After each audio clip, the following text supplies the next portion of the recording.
Olá, seja muito bem-vindo a mais um programa Dicas da Fono na TV. Eu sou Paula Moura, sou fonoaudióloga e eu trago sempre muitas dicas sobre comunicação humana para você aqui no nosso programa. E o tema de hoje é algo bastante presente nas nossas vidas, as telas.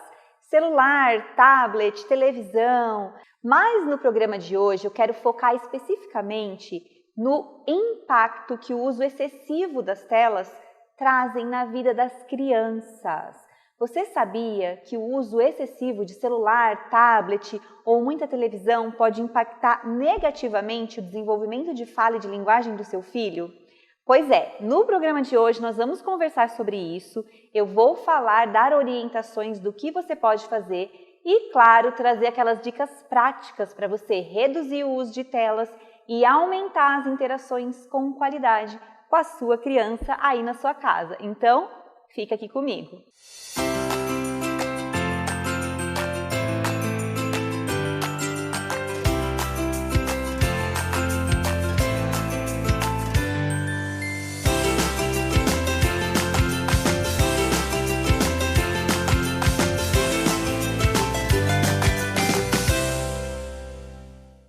Eu posso apostar que quando você sai de casa, se você der uma olhadinha ao seu redor, você vai identificar várias pessoas com os olhos ali, grudados na tela, tanto adultos quanto crianças.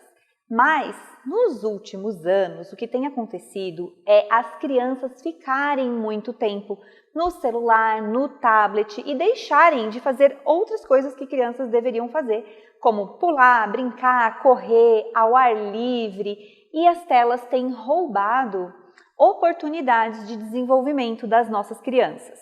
Sim, é verdade. Eu preciso te contar, inclusive, que vários estudos já demonstraram que crianças que ficam muito tempo na frente das telas interagem menos com os pais, brincam menos com outras crianças, e isso impacta diretamente não só no desenvolvimento de fala e linguagem, mas no desenvolvimento cognitivo, de raciocínio, no desenvolvimento motor.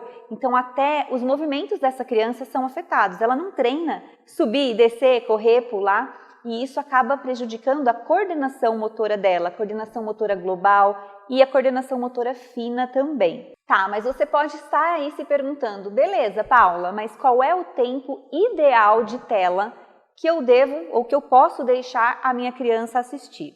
E eu vou colocar para você agora na tela um quadro com a recomendação da Sociedade Brasileira de Pediatria com relação ao tempo de tela que é recomendado para cada faixa etária. Vamos ver? Então, como vocês podem ver aí na tela, de 0 a 2 anos, a recomendação é zero tela. Inclusive, essa recomendação envolve não só assistir diretamente à televisão, celular ou tablet, mas também deixar a TV ligada no ambiente em que a criança está brincando, mesmo que ela não fique prestando atenção na TV. E por que disso? Porque a criança, no início do desenvolvimento, de 0 a 2 anos, ela está em pleno desenvolvimento de linguagem. E ela ainda não desenvolveu a capacidade de, por exemplo, focar a atenção na brincadeira dela sem deixar que o barulho ou a imagem da televisão atrapalhe. Então, por isso, a recomendação é zero. Nem a exposição direta, nem a TV ligada ali onde a criança está brincando. Voltando lá, de 2 a 5 anos, no máximo 1 hora por dia, e de 6 a 10 anos, no máximo 2 horas por dia. E você que me assiste aí agora deve estar pensando, meu Deus, é pouquíssimo tempo. É desafiador conseguir manter as crianças longe das telas quando nós adultos mesmo estamos o tempo todo mexendo no celular, muitas vezes até trabalhando com o celular, com o computador. Por isso, no programa de hoje, eu vou trazer dicas para você conseguir diminuir essa exposição e também minimizar os efeitos da tela, do tempo que a sua criança ficou ou fica, apostando em interações, em brincadeiras que ajudem a minimizar esses problemas que as telas causam. E para começar a te dar todas essas dicas, nós vamos agora para o nosso quadro Fono Responde, onde eu vou responder as perguntas mais comuns relacionadas ao uso de telas que eu recebo lá no meu Instagram. Inclusive, se você ainda não me acompanha por lá, comece a acompanhar agora, é @dicas da Fono. Eu vou ficar muito feliz em ter você me acompanhando por lá também. Manda uma mensagem, diz que você chegou aqui pela TV, pelo canal 4 de Marília, que eu vou ficar muito feliz em ver você por lá. Mas vamos lá então tirar essas dúvidas? Vamos agora então para o nosso Fono Responde, e a primeira pergunta é: meu filho gosta muito de assistir desenho e eu acabo deixando. O que é pior, assistir no tablet, celular ou televisão? Quanto menor a tela, maior o problema. Por que disso? Na televisão, a criança ainda tem a possibilidade de se movimentar. Se você colocar algum desenho mais educativo que estimule a imitação, que é super importante para o desenvolvimento, ela tem mais liberdade ali para se movimentar, para imitar, para interagir, né? Não substitui uma interação olho no olho com outra pessoa, mas para, de alguma forma, tentar reproduzir o que ela está assistindo na TV. Já o celular limita esses movimentos, além de ficar muito próximo ali do rosto da criança. Ela fica muito mais inerte, muito mais hipnotizada. Na TV, ela ainda tem a oportunidade de brincar com algo que estiver ao redor enquanto está assistindo. Então, quanto menor a tela, maior o risco. Se você for oferecer as telas, é preferível que seja na TV do que algum dispositivo móvel como celular ou tablet. Meu filho tem atraso de fala. Devo cortar totalmente as telas? Seria o ideal, né? Seria o ideal cortar totalmente as telas, mas a gente também tem noção de que vai ser muito difícil, principalmente se essa criança já estiver viciada. Então, o que você pode fazer é ir reduzindo essa exposição aos poucos e aí, além de reduzir as telas, oferecer oportunidades para essa criança brincar, por exemplo, ao ar livre, para ela mexer com texturas diferentes, por exemplo, brincar na areia, brincar que seja com grãos de coisas que você trabalha ali na cozinha, que você usa na cozinha, para sentir texturas diferentes, massinha, correr, pular, e fazer coisas que crianças normalmente deveriam estar fazendo e que ajudam no desenvolvimento motor, no desenvolvimento cognitivo e de linguagem dela. Interagir com outras crianças, com outros adultos. E aí você vai intercalando isso, vai diminuindo o uso de telas e aumentando essas oportunidades de boas interações com o seu filho. Assistir a vídeos educativos ajuda no desenvolvimento de linguagem? É uma ótima pergunta essa daqui. Essa também é uma questão que os pais trazem muito, né? Mas o meu filho está na tela, mas eu coloco vídeos educativos para ele. O que eu preciso te dizer é que a interação com outra pessoa, o olho no olho, a televisão ou os outros dispositivos eletrônicos não podem substituir. Então, por mais educativo que seja o desenho, não tem troca, né? O desenho não vai responder a uma pergunta que o seu filho fizer, ele não vai interagir de fato. Porém, essa é sim uma boa estratégia para quando a tela for inevitável. Então, você vai escolher um desenho que seja adequado para a faixa etária do seu filho, que seja educativo, ou seja, que ensine coisas boas e positivas para ele, se possível, algo que estimule ele a imitar, que tenha movimentos corporais ali para ele tentar imitar e que seja na televisão. E aí, quando a tela for inevitável, você faz melhores escolhas. Outra dica muito legal nesse sentido é que você escolha desenhos de baixo estímulo. Eu vou colocar agora aí na tela qual a diferença dos desenhos de baixo e de alto estímulo. Os desenhos de baixo estímulo são imagens mais estáticas, cores mais suaves, menos cortes rápidos de uma imagem para outra e tem uma trilha sonora mais calma. Ao passo que os desenhos de alto estímulo têm cortes mais acelerados, músicas mais agitadas, cores vibrantes, sons intensos e muitos elementos visuais ao mesmo tempo, simultaneamente. Ou seja, quando você for selecionar esse desenho, observa se ele é um desenho muito agitado. Vou dar um exemplo aqui. Funk do Patinho. Se você coloca o funk do Patinho, são várias cores, troca de tela o tempo todo, a música é agitada, é rápida, acelerada, então a criança fica hipnotizada com aquele monte de estímulo na frente dela. Ao passo que se você fizer a escolha, por exemplo, de algum vídeo do canal Nossa Vida com Alice, que inclusive ajuda a estimular a fala, as músicas são mais lentas, a transição de um desenho para o outro acontece de forma mais lenta também, os estímulos são menores. Então, desenhos de baixo estímulo serão mais favoráveis do que esses desenhos de alto estímulo que hipnotizam a sua criança ali na frente da tela. Ai, Paula, mas eu não sei o que eu faço. Minha criança já está viciada na tela. Ele não quer sair de jeito nenhum. É um transtorno, não sei nem por onde começar a diminuir essa exposição. Bom, gente, tem que diminuir. Por que eu sempre reforço isso? Pensa no seguinte, se o seu filho pequeno pegar uma faca na mão para brincar, e aí você vai tirar a faca da mão dele, ele vai começar a chorar, você vai devolver essa faca só porque ele chorou? Não, né? Por quê? Porque a faca vai fazer ali com que aquela criança se machuque, é um perigo. As telas não são um perigo tão evidente quanto a faca, ela não vai se ferir fisicamente se ela ficar ali na frente da televisão, mas a longo prazo, sim, os prejuízos para o desenvolvimento da criança são vários. Então, vale a pena lidar com esse choro, com esse protesto, pelo bem do desenvolvimento dela. E se você quiser aprender como fazer isso, passo a passo, com as minhas orientações, eu te convido a conhecer o desafio Antitelas de 30 dias, em que você vai conseguir diminuir o uso de telas da sua criança no período de 30 dias de forma gradual e respeitosa. Eu vou deixar o link aqui na tela, mas você pode acessar também o meu Instagram, @dicasdafono, o link tá na bio do meu Instagram, vai lá, clica, se inscreve e daqui 30 dias você volta para me contar os benefícios que você conseguiu colher por meio desse desafio, certo? E agora chegou o momento do nosso programa em que nós aprendemos brincando. É o nosso quadro Mitos e Verdades. E vamos lá, eu vou fazer agora uma afirmação e você aí de casa deve me dizer se é mito ou verdade, combinado?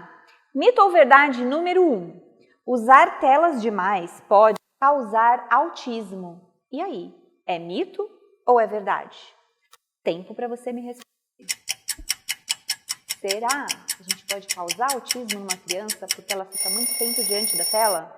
Isso é mito. O autismo é uma condição neurológica. A criança já nasce autista. Então, expor muito essa criança à tela não vai causar autismo nela.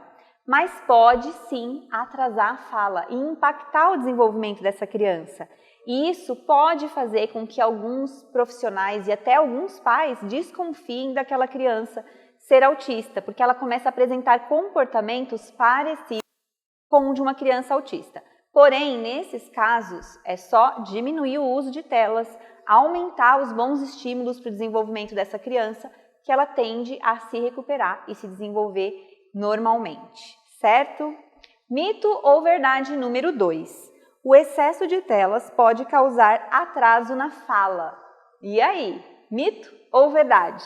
Tempo para você me dizer. Se você prestou atenção na minha última resposta, você já sabe responder essa. Isso com certeza é verdade.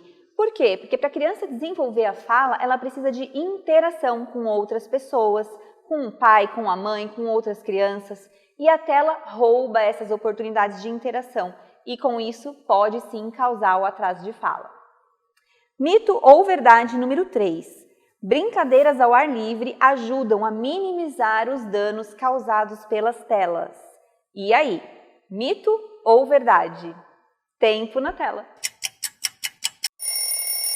Isso também é verdade, inclusive já tem até estudos sobre isso, tá? Então, quando acontecer aquele dia da sua criança, o seu filho, o seu netinho passou muito tempo na frente da televisão ou na frente das telas, quer minimizar um pouco disso? Leva para o parquinho, leva para brincar ao ar livre, leva para experienciar brincadeiras e coisas que as crianças precisam nessa idade, né? Que favoreçam o desenvolvimento dela, que isso vai sim minimizar aquele excesso de exposição. Mas vou lembrar mais uma vez, evitem a exposição. Usem esse artifício, esse recurso, quando ela realmente for inevitável, certo? E se você que está aí me assistindo tem uma criança com atraso de fala, o seu filho, o seu netinho, ou até mesmo um adulto com dificuldade para se comunicar, seja pelo motivo que for, saiba que você pode fazer o tratamento da sua comunicação ou da sua criança aí mesmo da sua casa, desde que você tenha acesso à internet. É só acessar o site que está aparecendo aqui embaixo, www.maisfono.com.br, chama no WhatsApp que está lá no site da Mais Fono, que a minha equipe vai te auxiliar para fazer o seu agendamento. Combinado? E agora nós vamos para as nossas dicas práticas. Eu vou trazer estratégias práticas para você conseguir diminuir o uso de telas com as suas crianças por aí. Vamos lá?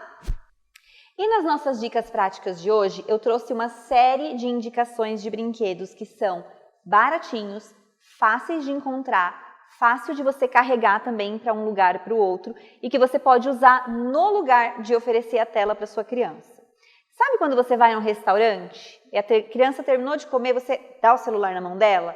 Não, ofereça alguns desses brinquedos, algumas dicas que eu vou trazer aqui hoje, porque são brinquedos que estimulam o desenvolvimento, a memória, a cognição e até mesmo a comunicação.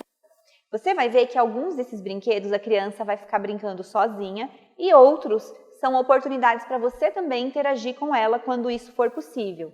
Pensa aí, por exemplo, numa sala de espera de um consultório. Você está ali um tempão esperando com a criança. Ao invés de pegar o celular e dar um celular na mão dela também, bora interagir? Bora favorecer esse desenvolvimento? Então vamos lá. A primeira dica é a mais simples possível. Você vai levar um estojo que tem aqui canetinhas, lápis de cor e revistinhas de colorir. Essas daqui vocês encontram em bancas de jornal, ainda existem. Vocês encontram e elas são muito baratinhas. Você pode escolher o personagem que a sua criança preferir e levar como um efeito surpresa. Não avisa para ela que você está carregando isso. Quando vocês estiverem num local que normalmente ela ia ficar ali hipnotizada na tela, você oferece a novidade. Olha só, eu comprei uma revista nova para você utilizar e colorir aqui enquanto a gente espera a comida chegar ou enquanto eu termino de almoçar e a criança já comeu, tá bom? Outra dica legal são joguinhos simples assim, da memória. Jogo da memória, quebra-cabeça, são jogos que ajudam a criança a se concentrar ali. Não fazem bagunça, são fáceis de carregar e geralmente têm um valor bem acessível também. Pensando ainda nessa parte de desenhar, nós temos esses falsos tablets aqui. Esses daqui são lousas em formato de tablet, também super fácil de encontrar. Se você jogar ali no Google, você vai achar diversos sites que vendem. E aí aqui a criança pode rabiscar. Acho que na tela não vai aparecer para vocês, porque é bem fraquinho. Não vai aparecer a imagem do risco, mas aqui ela pode rabiscar. Esse risco fica colorido aqui. E ao apertar esse botão, o desenho some e ela pode fazer um novo desenho. Isso ela pode brincar sozinha ou vocês podem brincar juntos. Sabe um jogo muito legal? Fazer vários pontinhos, isso aí a gente fazia lá nos anos 90, fazer vários pontinhos e ir ligando e faz ponto quem fechar quadradinhos primeiro. Fechou o quadradinho, você coloca a inicial do seu nome lá dentro e ao final da brincadeira, quem tiver conseguido fechar mais quadradinhos, ganha. Então dá para a criança desenhar sozinha, dá para você interagir com ela em algum joguinho, forca, se for uma criança que já sabe escrever, certo? Outra ideia muito legal são os aquabooks. Não sei se vocês já ouviram falar. Tem em todas essas livrarias que vendem livros infantis, nos shoppings geralmente tem aqueles estandes com vários livros, vocês vão encontrar aquabook também e encontra na internet. O que é o aquabook? Você vai colorir com água, ele vem com um pincelzinho que você coloca água dentro, eu esqueci de trazer o meu aqui, mas é um pincelzinho simples, e a criança vai passando a água aqui por meio desse pincel e vai colorindo todo esse desenho e a imagem vai aparecendo aqui. Tem de personagens diversos, então você também pode escolher de acordo com o personagem que a sua criança mais gostar. E o mais legal desses aquabooks é que quando a água seca, o desenho volta a ficar sem cor. Então a criança pode reutilizar. Ela vai pintar ali com água, vai ficar lindo, tudo colorido e depois seca e você pode utilizar o livro novamente. Mais uma ideia muito legal, genial, são esses brinquedos magnéticos aqui. Olha só, gente, é zero bagunça, porque essas pecinhas aqui não se espalham. Ele vem com uma canetinha que é magnética e a criança tem que grudar a bolinha aqui e encaixar nesses campos. Mas como que ela vai fazer isso? Qual é o sentido da brincadeira? Ela vai ter cartas, que mostram qual é a sequência que ela tem que reproduzir aqui embaixo. Então, tem cartas com desenhos, por exemplo, um barquinho. Então, ela tem que fazer o barquinho usando as mesmas cores que estão na carta e na mesma posição para conseguir formar o desenho. Isso estimula o raciocínio lógico, a noção de espaço, do que é em cima, do que é embaixo, a noção de cores, enfim. E é uma brincadeira super tranquila, um brinquedo super pequenininho que você também pode carregar de maneira fácil. Mais uma dica que eu tenho para vocês aqui são os livros caixa. Esses também são facinho de encontrar na internet. Se você jogar lá, livro caixa, tem uma diversidade de opções. A que eu trouxe aqui se chama Onde está o Absurdo? E aqui tem 40 cartinhas com imagens absurdas. E você vai sortear e a criança tem que te dizer o que tem de absurdo nessa imagem. Vamos ver um exemplo aqui. Vamos pegar aqui. Olha só, aqui eu tenho um elefante escorregando num escorregador. Então você vai mostrar, vai falar, o que está acontecendo aqui nessa cena? O elefante está escorregando no escorregador, mas por que isso não está certo? O que tem de errado aqui? Aí a criança vai dizer, o elefante é muito grande, ele não cabe no escorregador. Isso vai levar a criança a pensar e é uma forma de vocês interagirem ali num jogo. No caso desse jogo, vai precisar da sua interação com a criança e desenvolver também a comunicação, o raciocínio lógico e um momento mais afetivo ali entre mãe e pai e a criança. Esse aqui, eu dou a resposta e você faz a pergunta. Então, para crianças um pouco mais velhas, a resposta, no meu quarto tem. Aí a criança tem que formular uma pergunta para essa resposta que você deu, né? Então, onde tem uma cama na sua casa? Ela poderia fazer essa pergunta para ser a pergunta da resposta, no meu quarto tem. E para finalizar, outro jogo muito legal é esse Abre-mente. Eles são divididos por faixa etária. Esse aqui é de 9 a 10 anos, esse aqui é de 5 a 6 anos, mas tem para todas as faixas etárias também. Esse Abre-mente são charadas. Então você vai abrindo a cartinha aqui, pergunta para a criança e na carta de trás você encontra a resposta. Também é super fácil de carregar, dá para levar dentro da bolsa e são várias charadinhas, várias perguntas e brincadeiras para você fazer com a criança, adequadas à faixa etária dela e que vai ajudar no desenvolvimento, na comunicação e na diminuição da exposição às telas. E aí, você gostou das dicas? Tem algum dos brinquedos aqui que você ainda não conhecia? Me conta, manda para mim lá no Instagram, @dicasdafono, que eu vou adorar saber. E eu espero que essas dicas ajudem você a interagir mais com a sua criança e diminuir o uso de telas por aí. E o Dicas da Fono na TV vai ficando por aqui. Eu espero de coração que você tenha aprendido sobre o uso excessivo de telas, que você consiga diminuir esse uso com a sua criança e promover o melhor desenvolvimento de fala e linguagem para ela por meio das dicas que você aprendeu comigo aqui hoje. Esse é um programa que tem esse objetivo, te ajudar a se comunicar melhor ou te ajudar a ajudar quem você ama a se comunicar melhor. Afinal, comunicar é preciso e precioso. Um beijo da Fono e até o próximo programa.